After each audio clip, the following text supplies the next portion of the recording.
After the breathtaking drama of Monza, the Audi UK team returned to the factory in Brackley and immediately turned their attention to preparing the cars and themselves for Le Mans. The victories at Sebring and Monza mean nothing now. Everyone wants to win the big one, the ultimate focus of the season and the greatest sports car race in the world. Guys, fantastic result, 1-2. Congratulations to Gary.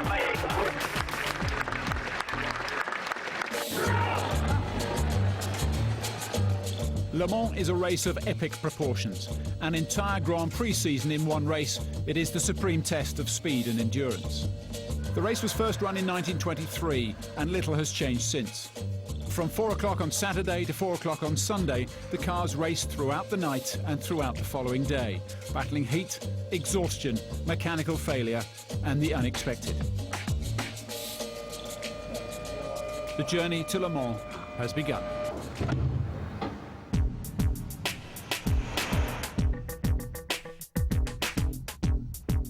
The town of Le Mans has barely changed in the last 80 years, since the inaugural running of the race. For 11 months of the year it is peaceful, quiet and undisturbed by the roar of engines. But every June the town buzzes with the motorsport fraternity. Posters appear in every shop window, the centre fills with fans, and from Saturday through to Sunday the very walls of the town itself reverberate to the scream of race engines. I never had a great ambition to win Le Mans, because in those days I wanted to be in Formula One. But then once you get to Le Mans and realise how famous it is and what it really means to a driver, then of course, you know, you want to win it, and then you win it and you want to win it again. For Guy Smith, 2003 was the perfect race. A British driver winning in a British car 80 years after the first running of the race. And this is how the lap starts. So this is how the lap starts, yeah. I mean, this is a great corner, the Dunlop chicane. It's incredibly challenging. We come along here and, again, carrying great speed through here. Yeah. And as you can see, there's a big camber holding you into the corner. And as we exit the corner now, it goes off camber. So we've got all that camber through there holding us in. And then on the exit, suddenly, it all tightens up and it goes against you. And again, you get a little bit of flavour and history here. You see that very famous row of trees. This is what Le Mans is all about. This is when people talk about Le Mans, they talk about the Mulsanne Straight, you know, and people in England say to me, oh, I've driven down the Mulsanne Straight, you know, they can relate to it, and you know, this is what makes Le Mans special. It's a serious change of direction from very high speed onto another high speed section. It is. I mean, Mulsanne Corner is incredibly challenging. We brake the car, change direction, and we've got to get that momentum onto this next long straight. And then it's no distance at all until you get to Arnhem. That's right, a short blast on the throttle, and now we're sort of tightening our seatbelts, getting ready for the Porsche corners, which for me is still the most challenging corners in the world. It's a whole sequence. It's not several corners one after the other. You've got to do it as one. That's right. This is really, it's kind of us versus the car. We're challenging the car to see what it can take, and it's kind of saying to us, you know, come on, give us more. And then as we come down here, we approach the pit lane, and you can drive a perfect lap of Le Mans, and then you get to here and it could all go wrong. And what's the feeling of coming across here at 4 o'clock on Sunday? It's probably the best feeling in the world, really is. You know, let's hope we can do it again this year. OK, this is pre-race scrutineering here at Le Mans. We have to do the same technical check every circuit we go to, but it's a little bit different here because we do this now in front of the public, so the public can come down and have a look at us being scrutinised. What's happening with the cars now? They check the bodywork dimensions, the fact that we've got a flat floor, the weight of the car, basically everything that we need to stick to with the regulations. This is a lot of show, but it's also, it needs to be done properly. They need to make sure that we're not cheating, we're sticking to the regulations, all the other competitors are sticking to the regulations. Basically the launch of the race week.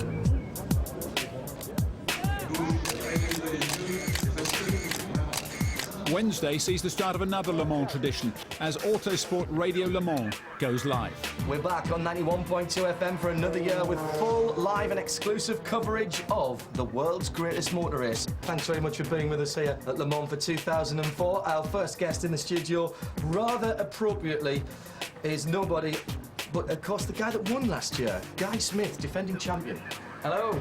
How are you? Yeah, great, thank you. Great to be here. Do you know how long it is since an Englishman has won back-to-back races here at Le Mans. It's about 20-ish years, I think. And is it Derek Bell? Yes, it is well Derek done. Bell. So You'd be following in very illustrious footsteps there, wouldn't you? absolutely. Wednesday is also the start of qualifying, and for the first time the team are actually able to test themselves against the competition, and they are itching to get going. Can I get an ambient and a track temperature, please? Listen, the Graham track and the ambient is 30 and 38. As soon as these tyres are on, I want you to go in the queue. 3 minutes, Pierre. 3 minutes. Radio check, radio check. Further down the pit lane, Colin McRae is equally anxious to start driving. The former World Rally champion has taken on the challenge of Le Mans in the GTS class, fulfilling a lifetime's ambition in the process.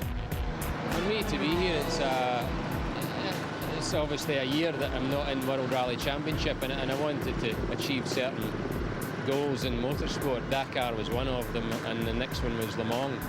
You know, they're two very famous races in the world calendar, and it's really a personal challenge for me to try and adapt from rallying to racing. I'm still learning, but obviously the team know that, and they're helping me as much as they can. Rickard and Darren are giving me a lot of help, so it's, you know, everybody's sort of really coming together as a team, and it feels really good. Been here since Sunday night. It's Wednesday afternoon. I've only heard the car fire at once. Hasn't turned a wheel yet. Let's get on with it. As with everything else at Le Mans, qualifying is slightly unusual. There are 2 sessions running from 7 until 9 p.m. and then 10 till midnight. Each driver has to complete 3 laps in the light and 3 laps in the dark. The single fastest lap counts until tomorrow, when the whole process is repeated again. The first night's qualifying leaves Alan P1 in the 8 car, but there is only just over a second covering all 4 Audis at the top of the field. As predicted, it is shaping up to be a very close fight. The biggest story of qualifying tonight is likely to be what you can see behind us, which is the weather. And that means that yesterday's times would be safe, so the grid would be set by yesterday's times, which leaves the 2 UK Audis first and second on the grid. The anticipated rain doesn't appear, and the teams look to make the most of the cooling summer evening to put in their quickest laps.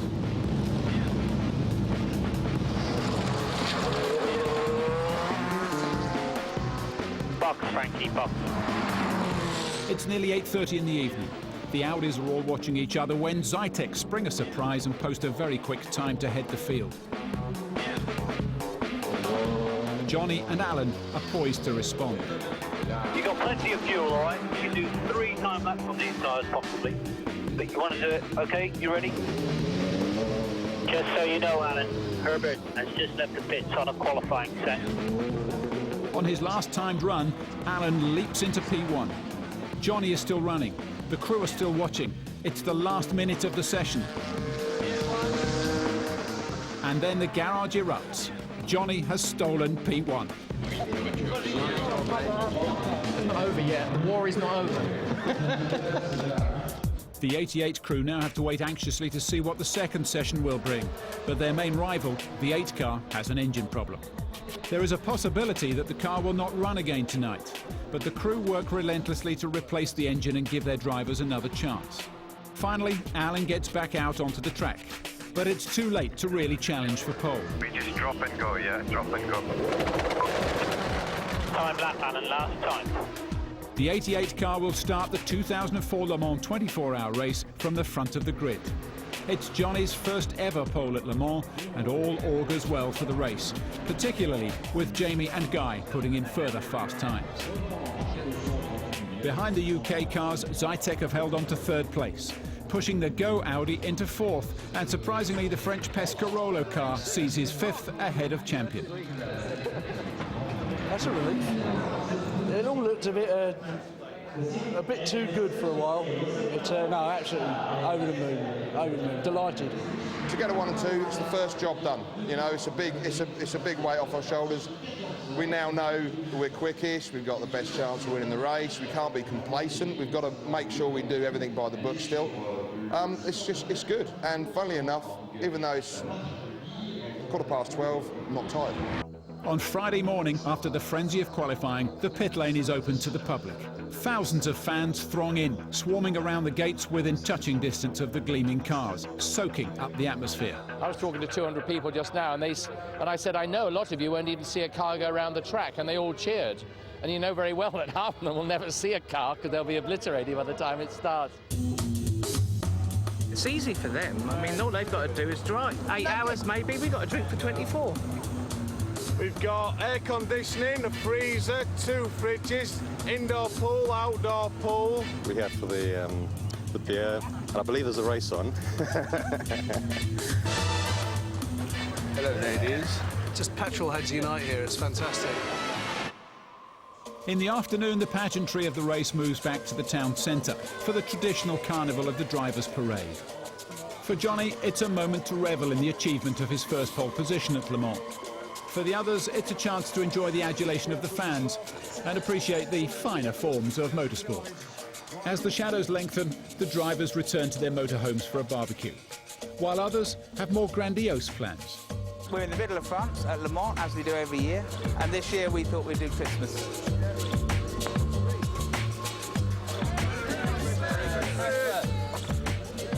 I'm thinking about the race tomorrow. Not like these fat teammates of mine, like Burger Man. The relaxed, jovial atmosphere belies the increasing tension and underlying sense of anticipation for the race that lies ahead.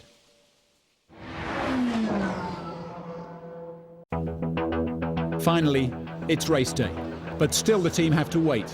They've been at the circuit since 6:30 a.m, but the race itself will not start until 4 o'clock. Race day starts very early for the spectators, but we've still got to wait till 4 o'clock in the afternoon. And that's part of the Le Mans tradition, the atmosphere, that it is a long build. And it actually, from about 2 o'clock, the atmosphere is really going to change because these people know they are part of the world's greatest motor race, and it does get to you. Right now, I'm bricking it.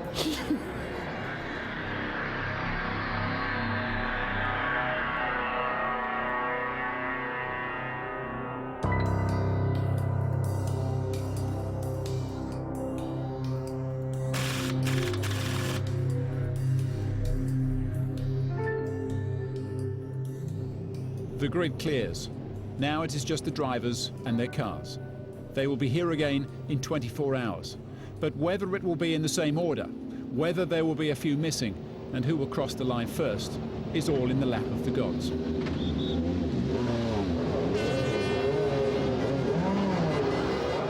For the crew, the wait is now over.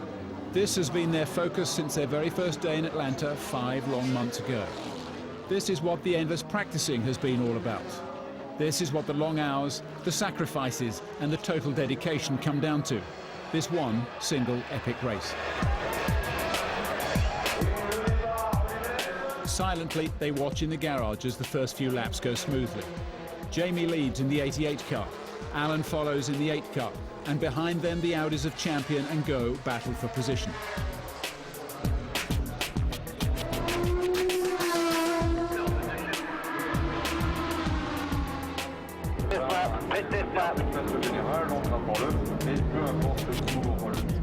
Coming in this lap. We're ready for you. Remember the start function. The start function. Our start function is on. Everyone is nervous for the first pit stop, the first real test of the team. But the endless practicing pays off. It is second nature to both crews now, and the cars resume in first and second. Confirmation, fuel only, boys. Nice fast stop. It doesn't work. We have to change the steering wheel. The speed lane limiter button doesn't work. There is only one concern, when Jamie complains that the onboard camera has shifted within the car. Bob, Chris, the gold Bob. Chris, Amps is saying that it may be loose, but it is tied in. JJ Leto is on a charge in the champion car. He's already moved up from 6th, and his flying lap times are bringing him ever closer to the 8 car. Le Mans might be an endurance race, but it's also a 24-hour sprint, and the cars will race from start to finish. 39.6 for David's last lap, 39.6. An hour and a half into the race, it's nearly time for the next pit stop. Alan's father is keeping a close eye on the lap times. In the blink of an eye, the race changes.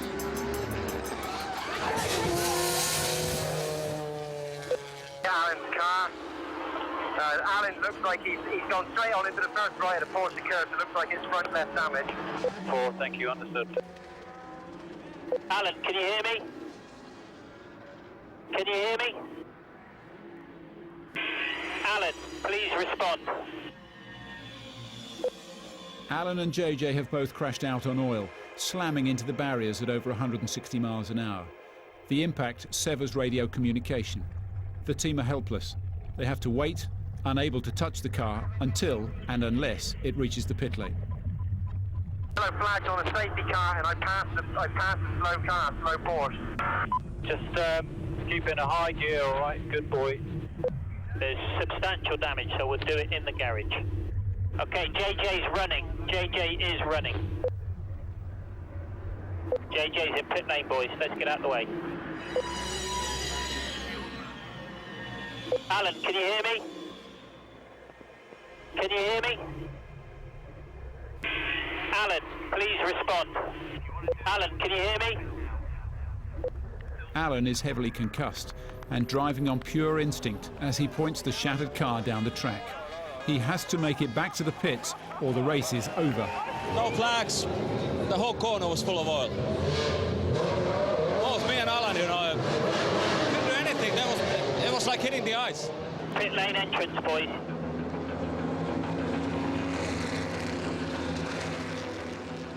The full extent of the damage is evident, as with one last effort, Alan climbs out of the car before collapsing. Everybody, let's just calm down. Let's take this nice and steady. The crew on the 8 car focus completely on repairing the damage as quickly as possible. But for 88, the race is continuing, and each and every pit stop has to run smoothly. They have problems of their own, and they're still fighting to retain the lead. Everybody on car 88, take stock. Make sure you've got all your right equipment with you. Joe, you will be doing your tyres on your own. Amps, make sure you fix that camera.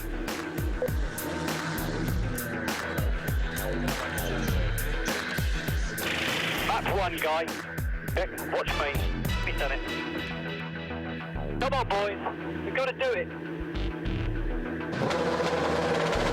I think it's still moving around. Guys, just concentrate on what you're doing at the moment. It's perfectly safe. Perfectly safe. Not going to go anywhere near the pedals. Had a good start. Held the lead on the first lap and then just got my head down basically and then just pushed. We've just got to keep on now, keep our head down and get on with our, with our race. I mean, it's unfortunate for the team and for the other car crew, but hopefully, Alan's okay and they can get the car repaired and back out. Clevis, we need all the front clevises for the front left-hand side and the front brake duct. 10-4, as long as The team have to rebuild the 8 car, literally piece it back together bit by bit.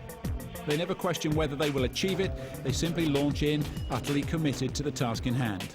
They work fluidly as a complete, dedicated unit until the car gradually takes shape again.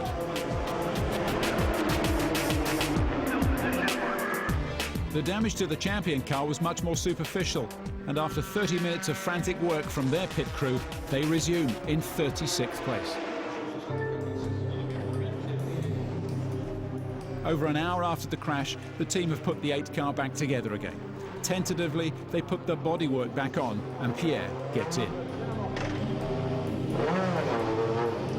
Awesome job, boys. The team have achieved the seemingly impossible. The car that looked destroyed and irreparable is running again, and the only thing that is missing is the radio. The crew draw breath, and for a moment, drop their guard and relax. The pit, he's in the pit. Bees bar bag, boys. In the box, let's get the bees bar bag. Just do it on the floor. We won't go on the patches, just do it on the floor. Just throw it on the pads. Doesn't matter where the pads are accurate or not, just throw them underneath. Where are the nylon jacks in? Yeah, functionality of the car's okay.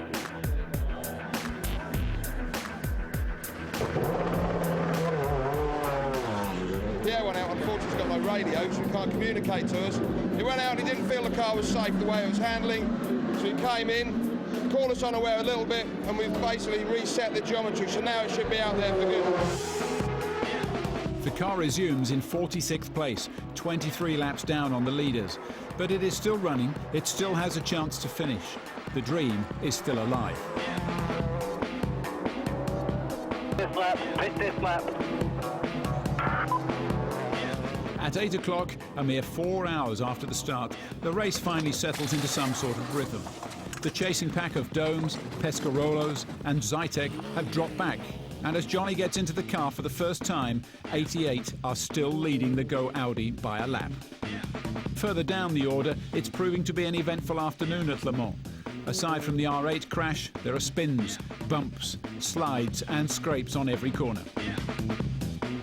The evening draws in, and so far the race has gone without a hitch for the 88 car, apart from the camera that was distracting Jamie and Guy.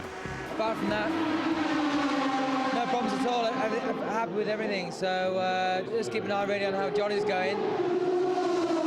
And just hope we can keep going forward and keep an advantage over the second place car. For the 8-car crew, it's time for some fuel for themselves, but they can't completely relax because Pierre and Frank are still running without their radio. Amps has tried to fix it once, and at the next pit stop he'll try again. But for now, communication is solely through the pit board. Girls, he'll be in this lap. Is he coming in pit lane, H? Do you hear him?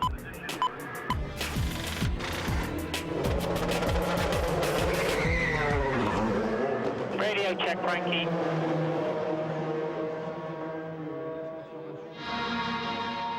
For the team, there's a long night ahead, and at midnight, 3/4 of the race is still before them.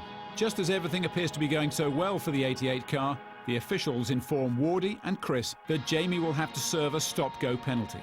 Confusion reigns. No one knows what the penalty is for, but the officials are adamant. Jamie, we're going to have to stop you for a stop and go. Stop and go. Press 4.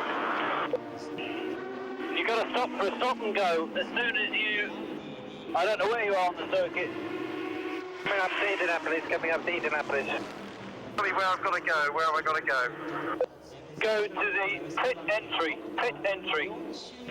Jamie, it's Wardy. Do not stop at the pit box, okay? Do not stop at the pit box. Straight back out. Press what's that for? I'm sorry, I cannot answer your question, Jamie.